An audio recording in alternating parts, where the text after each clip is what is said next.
Hello everyone, welcome back to another 10+0 rapid game on the path to 2300. Rapid here. Looks like we got a Sicilian, and looks like it's a Magnus Sicilian. I'm playing d4 early on, bringing my queen out, being unprincipled, but the idea is to come back and castle queenside. So very fun chess. I played a lot, especially online, and over the board too. I'm trying to play it a bit less over the board because it's kind of it's very easy to lose, and it's objectively not great. But it's fun. Yep, he plays bishop h6 here, attacking my queen. And then, so it looks like he might have the Geary course. Chessable course. That is what he recommends. And yeah, so black doesn't have their bishop on this main diagonal, so their king could be potentially weak in some cases, but the idea is they're applying pressure on this other diagonal towards my king. So kind of a neat idea here. E5, this is usually met with G6. That's or G3, I mean. It's the easiest solution. And let's go knight E2. And here, oh man, I'm trying to remember. There's a forced draw line. There's a forced draw line black can play where white sacrifices their queen. And I feel like this might be one of those cases. I think I'm already in it though, because the best move is to take the knight on d4, and if bishop takes, you take it back with the queen, and then yeah. I think no, this is not a draw. No, yeah, the draw, the forced draw is where the rook goes back to c1. Where black has the opportunity to take the rook but doesn't, and white is given time to move their rook to c1 after the king goes to b1, and then they sacrifice. So I'm not in the forced draw line. However, I am down in exchange. But the idea is with the bishops and the good center control, this position is around equal, I think. I don't think white is slightly better in this position. I think this position is just around equal.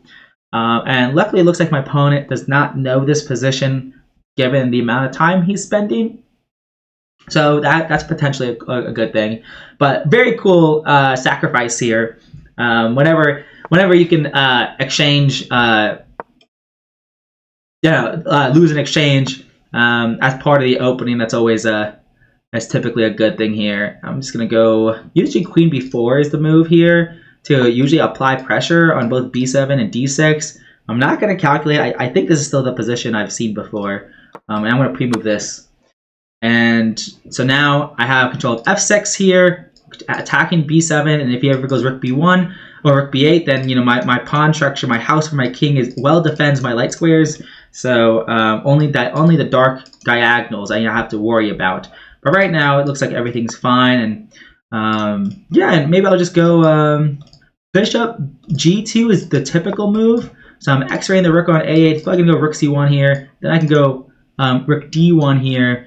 And it looks totally fine for now, at least. He might go knight f6 here to try to trade knights because he's up material. So you usually want to trade if you're up material.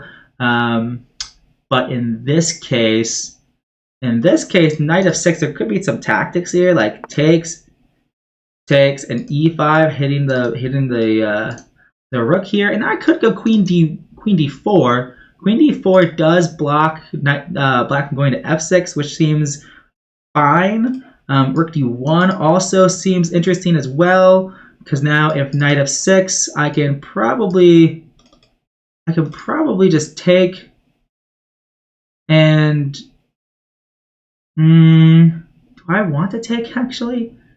So rook d1, knight f6, e5. I can just takes. I have takes. Now this pawn is pinned. So queen c7. Queen c7 though, yeah, it does solve black's problems actually. So I actually don't know what I want to do. Do I want to allow knight f6 here? If I go queen d4, well yes, I think actually queen d4 is actually a pretty good solution. Because if the knight ever moves, his knight's kind of stuck, actually. his knight is stuck. So I'm actually going to play queen d4 here, and then play rook d1. And let's see how that goes. I'm actually super happy about this move. I also do have bishop h3 in some cases here to attack this rook, to tickle the rook and see where it's going to go. But now I like my control over f6. Sure, that I'm not super worried about that. Oh, so now he's going to forcibly get that move in. So getting that move in by force seems reasonable. I actually do kind of want to take. And then go bishop h3 if he takes with the rook. So he has to take with the pawn. Okay, it looks like he's blundered that move. So I'm just going to go bishop h3 here. And now his king is weak. So now he's down material and his king is weak. So this is a dream come true scenario. So you love to see it. Love to see it. So I'm expecting him to give up his... well, actually, it's tough. Which minor piece is better for white? Both minor pieces are very, very good. So I actually don't know which rook or how he's going to... Okay, he just resigns. Wow, he just resigned. I mean, he's only down 1 point of material, but he resigns there. So that's cool. So what did I do? Did I do everything correct here? So everything's fine. Everything's fine. Here, okay, queen... So I am supposed to control f6 immediately. So control the f6 square immediately. And so if he goes knight f6, then I'm just slightly better. But now he does not play knight f6, so now I'm significantly better. Queen d4, the best move. Okay, that's good to know. And now he plays this move, which is not good. And I win. So that's cool. Okay, so now I know that next time I need to control the f6 square with my queen immediately. That's the main idea. I need to do it immediately. So, oh well. I'll see you guys in the next one. Peace.